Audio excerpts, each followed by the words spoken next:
لا يؤمن أحدكم حتى أكون أحب إليه من والده وولده والناس أجمعين.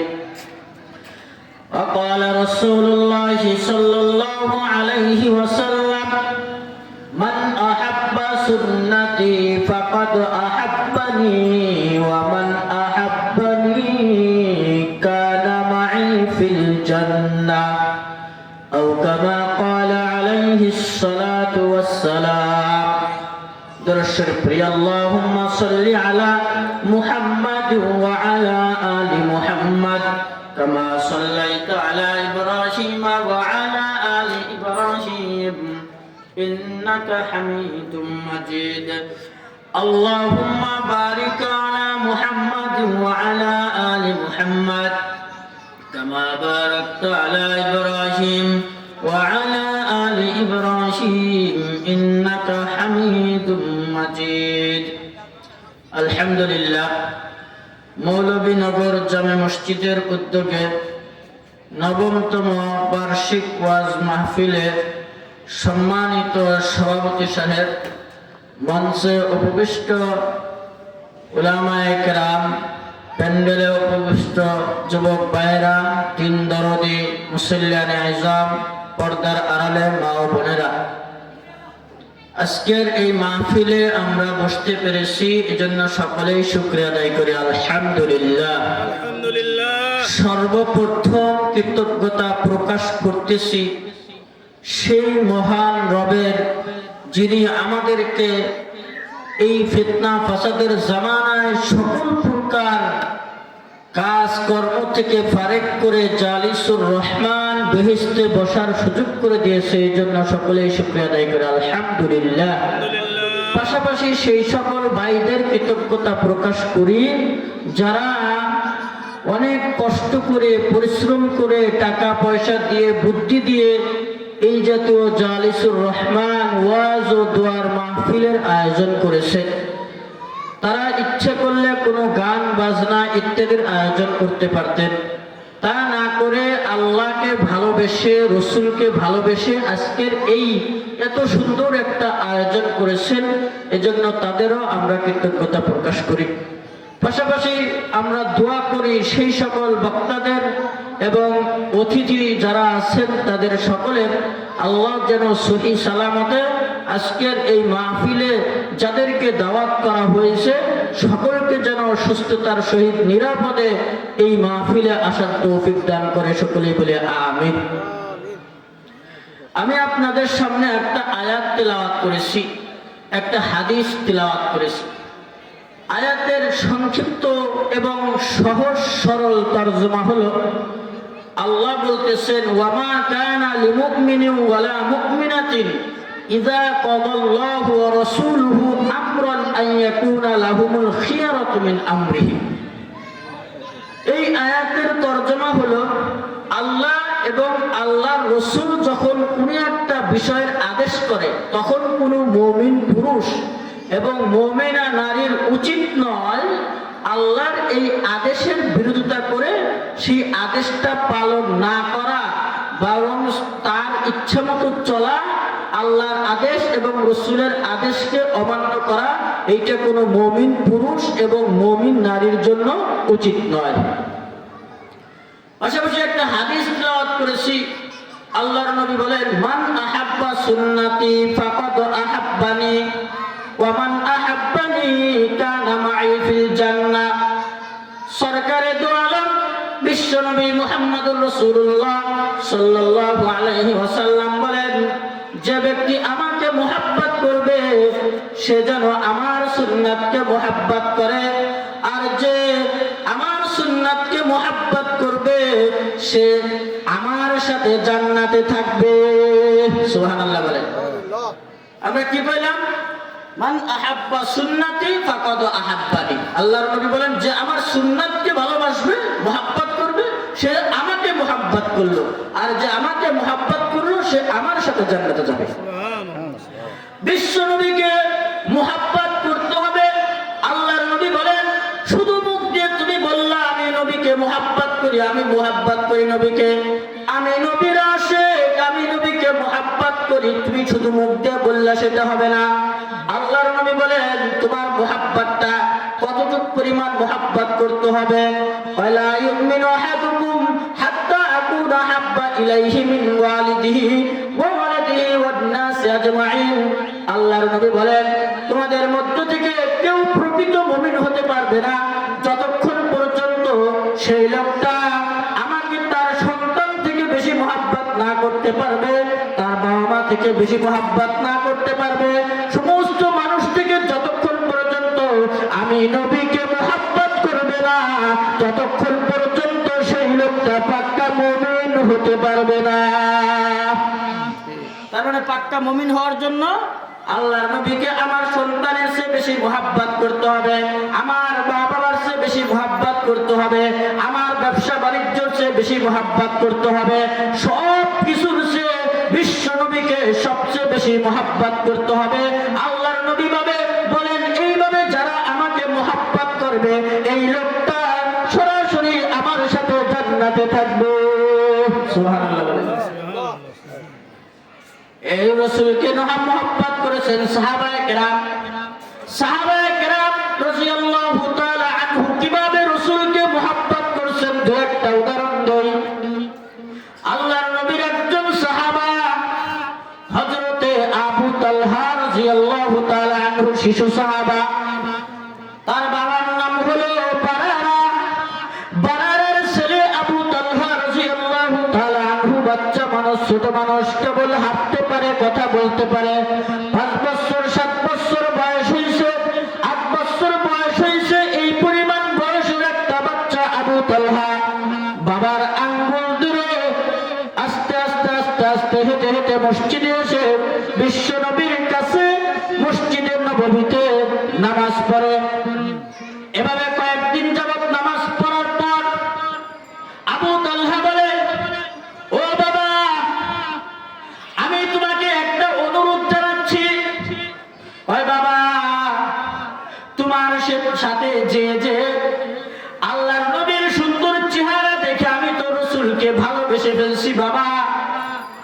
আজ থেকে তোমাকে আমি অনুরোধ করছি, তুমি যতবার মসজিদে যাইবা ও বাবা ততবারই আমাকে সাথে নিয়ে তুমি মসজিদে যাইবা, কারণ আমি রাসূলকে ভালোবাসছি। আল্লাহু আকবার বলেন।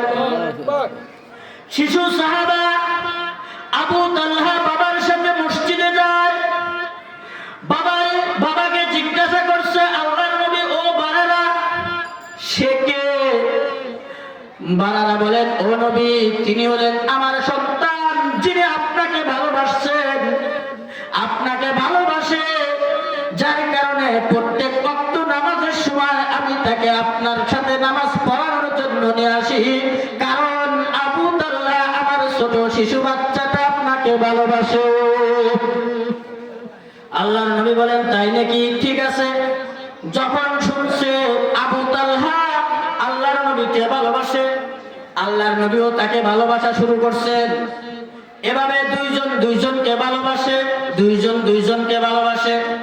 হঠাৎ করে একদিন বারারা এক জায়গায় চলে গেছে মসজিদ থেকে একটু দূরে, আর তার ছেলে আবু তালহা রাসূলের পাশাপাশি। এবার নবী বলেন, আমি একটু পরীক্ষা করতে চাই সত্যিকার অর্থেই আবু তালহা আমাকে ভালোবাসে কিনা। আল্লাহর নবী পরীক্ষা করার জন্য আবু তালহাকে বললেন, ও আবু তালহা, তুমি কি আমাকে ভালোবাসো?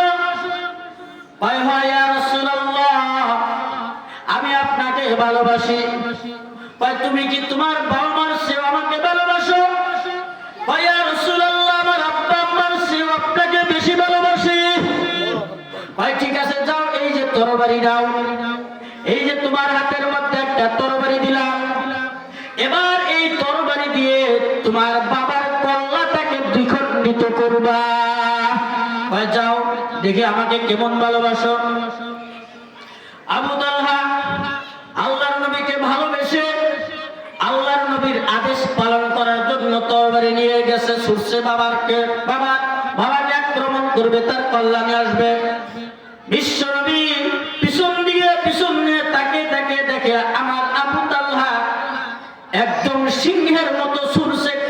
তাকাই নাই বাবার কল্যাণে আসবে। দয়ার নবী, মুহাব্বতের নবী, এই নবী তো বাবা সন্তানের মধ্যে ঝগড়া লাগানোর জন্য আসেন নাই, কি বলেন? শুধুমাত্র পরীক্ষা করার জন্য। যে মুহূর্তে তরবারি এভাবে বাবার উপরে তুলছে পিছন দিক থেকে, সাথে সাথে আল্লাহর নবী ডাকতে বলেন, ও আবু তালহা, তুমি পরীক্ষায় পাস করেছো, তোমার আর বাবার কল্যাণিত হবে না। আমি শুধু দেখলাম সত্যিকার অর্থেই তুমি আমাকে ভালোবাসো কিনা। এবার ফিরে আসো, এবার ফিরে আসো, তোমার বাবাকে হত্যা করতে হবে না, এবার ফিরে আসো। আল্লাহর নবীর ভালোবাসা আরো বেড়ে গেলেন। দয়ার নবী রাহমাতুল লিল আলামিন এখন থেকে আগের চেয়েও বেশি আবু তালহাকে ভালোবাসতে লাগলেন। সুবহানাল্লাহ, সুবহানাল্লাহ। এজন্যই তো আল্লাহ বলেন, ওমা কানা লিমুমিনি ওয়ালা মুমিনাতিন ইযা কাদাল্লাহু ওয়া রাসূলুহু আমরান আইয়াকুনা লাহুমুল খিয়ারাতু মিন আমরিহিম। আল্লাহ বলেন, যখন আল্লাহ রাসূল এবং আল্লাহ কোনো আদেশ করে, প্রত্যেকটা মুমিন মুসলমান পুরুষ হোক নারী হোক তাদের উচিত নয়, তাদের কোনো ইখতিয়ার থাকবে, তারা নিজেদের মতো চলবে, আল্লাহ এবং আল্লাহ রাসূলের আদেশ অমান্য করবে, এটা তাদের জন্য উচিত নয়। যার প্রমাণ হলো আবু তালহা বিশ্বনবী আদেশ করার সাথে সাথে ছুটে গেছে বাবার কল্যাণের জন্য। এটার নাম হলো ভালোবাসা। বিশ্বনবীকে ভালোবাসার নাম নমুনা হলো এটা। আল্লাহর নবী যা আদেশ করবেন সেটাই আমি পালন করব, আল্লাহর নবী যা করে গেছেন সেটাই আমি করব, আল্লাহর নবী যা সুন্নাত রেখে গেছেন সব সুন্নাত আমি পালন করব। এইটার নাম হলো রাসূলের প্রতি ভালোবাসা। দাঁড়িয়ে দাঁড়িয়ে লাফিয়ে লাফিয়ে ইয়া নবী সালাম আলাইকা, ইয়া নবী সালাম আলাইকা, দাঁড়িয়ে দাঁড়িয়ে লাফিয়ে লাফিয়ে বলার নাম রাসূলের ভালোবাসা না, বরং রাসূলের ভালোবাসা হলো দুনিয়াতে আল্লাহর নবী যেই সকল জিনিস করতে বলছেন সেগুলোকে করা, যেগুলোকে বর্জন করতে বলছেন সেগুলো থেকে বিরত থাকার নাম হলো সত্যিকার আশিকে রাসূল। এবার হঠাৎ করে আবু তালহাকে আল্লাহর নবী নামাজে দেখে না, নামাজে পায় না, একদিন দুই দিন নামাজে পায় না। আল্লাহর নবী নামাজ পড়ে আর তাকায়, আমার আবু তালহা, শিশু আবু তালহা কোথায়? 2 দিন 3 দিন যাবত না পাওয়ার পর আবু তালহার বাবাকে জিজ্ঞাসা করছে, ও আবু তালহার বাবা, আবু তালহাকে দেখছি না, কারণ কি? এবার বলে, ও নবী, আমার আবু তালহা মসজিদে আসতে চায়, কিন্তু অত্যন্ত অসুস্থ, অনেক জ্বর, যার কারণে সে মাথা উঠাইতে পারে না, আসতে পারে না।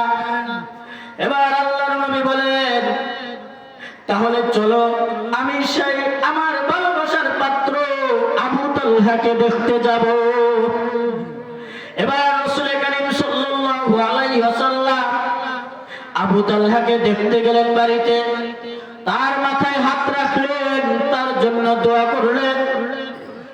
আবু তালহা এমন অসুস্থ, বিশ্ব নবীর কথাগুলো শুনতে পারেন নাই, কি বলেছেন?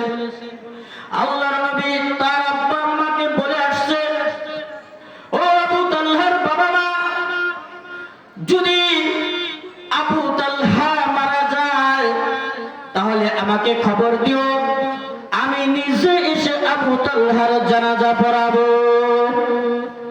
আল্লাহু আকবার, আল্লাহু আকবার। এই কথা বলে কান্না করতে করতে বিশ্ব নবী বাড়ি থেকে বের হয়ে আসলেন। এভাবে হঠাৎ করে আবু তালহার যখন হুঁশ ফিরে এলো, বাবা মাকে জিজ্ঞাসা করলো যে আমার কাছে কে আসছিল? বলল, আল্লাহর নবী আসছিল, যাকে তুমি ভালোবাসো। আল্লাহর নবী কি বলে গেছেন? তখন বাবা মা বলতেছে, বাবা, আল্লাহর নবী বলে গেছেন যদি তুমি মারা যাও আমরা যেন তাকে খবর দেই, যাতে করে সে এসে নিজে তোমার জানাজা পড়ায়। তখন তিনি বুঝতে পারলেন আল্লাহর নবী যেহেতু এই কথা বলে গেছেন, সে তো আমার আর সুস্থ হওয়ার দুনিয়া থেকে চলে যেতে হবে, আমার হয়তো মৃত্যু সন্নিকটে। এভাবে তিনিও কান্নাকাটি শুরু করলেন, আল্লাহর কাছে দোয়া করলেন, আল্লাহ আমার হয়তো আর রাসূলের সাথে মুলাকাতের সুযোগ হবে না। ও আল্লাহ, আমি হয়তো আর মসজিদে নববীতে তোমার রাসূলের পিছনে নামাজ পড়তে পারবো না। এভাবে কান্না করলেন। বিশ্বনবী কান্না করতে করতে চলে আসলেন, সেখানে আবু তালহা কান্না করলেন। এভাবে 2-4 দিন হয়ে গেল। হঠাৎ করে একদিন আবু তালহার বাবা মসজিদে আসছেন। আল্লাহর নবী জিজ্ঞাসা করলেন, ও বাবারা, তোমার ছেলে আবু তালহার কি খবর? বললেন, ইয়া রাসূলুল্লাহ, আমার তালহা দুনিয়া থেকে চলে গেছে, আমি নিজে হাতে তাকে দাফন করে মসজিদে আসলাম। এবার নবী বলেন, ও বাবারা, তোমাকে না বললাম আবু তালহার জানাজা আমি নিজে পড়াবো, তুমি আমাকে কেন জানাইলে না? আবু তালহার বাবা বলেন, ও নবী, আমি তো চাইছিলাম আপনাকে জানাইতে, কিন্তু আমার আবু তালহার একটা নসিহত ছিল, নসিহত করছিল, বাবাকে বলছিল। আবু তালহা বলেন, ও বাবা, আল্লাহর নবী তো আমাকে জানাজা পড়াবে বলে গেছে, কিন্তু মসজিদে নববী থেকে আমাদের বাড়ি তো অনেকটা দূরে, যদি আমি রাত্রিবেলা মারা যাই তাহলে তুমি নিজেই আমাকে দাফন করো, জানাজা পড়াইও, আমার নবীকে রাত্রিবেলা আর কষ্ট দিও না, কারণ রাসূলের কষ্ট হলে আমার সহ্য হয় না। আল্লাহু আকবার বলেন। আবু তালহা এই নসিহত উপদেশ পালন করার অর্থে, ও নবী, আমি আপনাকে জানাইতে পারি নাই। এবার আল্লাহর নবী সাল্লাল্লাহু আলাইহি ওয়াসাল্লাম অসরে কান্না শুরু করলেন, আল্লাহর কাছে দোয়া করলেন। আবু তালহার বাবাকে বললেন, চলো আমি আবু তালহার কবর জিয়ারত করতে যাব। কবর জিয়ারত করতে গেছে, আল্লাহর কাছে কবর জিয়ারত করার জন্য কবরের পাশে গিয়ে আল্লাহর কাছে দোয়া করতেছেন। দোয়া করতে করতে কান্নাকাটি করতেছেন, চোখের পানি বের হচ্ছে, আমার আবু তালহা দুনিয়া থেকে চলে গেছে। অনেক কান্নার পরে হঠাৎ করে কান্নার মাঝখানে বিশ্বনবী মুহাম্মদুর রাসূলুল্লাহ সাল্লাল্লাহু আলাইহি ওয়াসাল্লাম হেসে দিলেন। সুবহানাল্লাহ বলেন। কান্না করতে করতে মাঝখানে হেসে দিলেন। মুনাজাত শেষ করলেন। সাহাবারা জিজ্ঞাসা করলেন, ও নবী, ও রাহমাতুল লিল আলামিন, ব্যতিক্রম ধরনের একটা কাজ করলেন আজকে। কান্না করতেছিলেন, আমরা দেখতেছিলাম আপনার চোখ দিয়ে অজস্রে পানি বের হতেছিল, আপনার দাড়িগুলো ভেসে যাচ্ছিল। হঠাৎ করে আপনি কান্না করতে করতে মাঝখানে হেসে দিলেন, কারণ কি? এবার আল্লাহর নবী বলেন, ও সাহাবারা, তোমরা যা দেখতে পাও না আমি তা দেখতে পাই। আমার নবুয়তের চোখ দ্বারা আমি দেখতে পাইলাম কবরের মধ্যে আবু তালহার কবরটা জান্নাতের বাগান হয়ে গেছে। আবু তালহা কবরের মধ্যে তার প্রাণ পাখিটা ছোট ছোট পাখি হয়ে ঘোরাঘুরি করতেছে, এইটা দেখে আমি খুশি হয়ে গেছি। আল্লাহু আকবার বলেন। এই হলো রাসূলের প্রতি আবু তালহার ভালোবাসা। কেমন ভালোবাসছেন আল্লাহর নবীকে। তো সদা সর্বদা আমাদেরকেও রাসূল সাল্লাল্লাহু আলাইহি ওয়াসাল্লামকে এইভাবে ভালোবাসতে হবে। আল্লাহর নবী বলেন, লা ইউমিনু আহাদুকুম হাত্তা আকুনা হাব্বা ইলাইহি মিন ওয়ালিদিহি ওয়া ওয়ালাদিহি ওয়ান নাসি আজমাইন। যতক্ষণ পর্যন্ত তুমি তোমার বাবার থেকে আমাকে বেশি না ভালোবাসবা, যতক্ষণ পর্যন্ত তোমার সন্তান থেকে আমাকে বেশি ভালো না বাসবা, যতক্ষণ পর্যন্ত সমস্ত মানুষ থেকে আমাকে বেশি ভালো না বাসবা, ততক্ষণ পর্যন্ত তুমি পাক্কা মুমিন হতে পারবা না।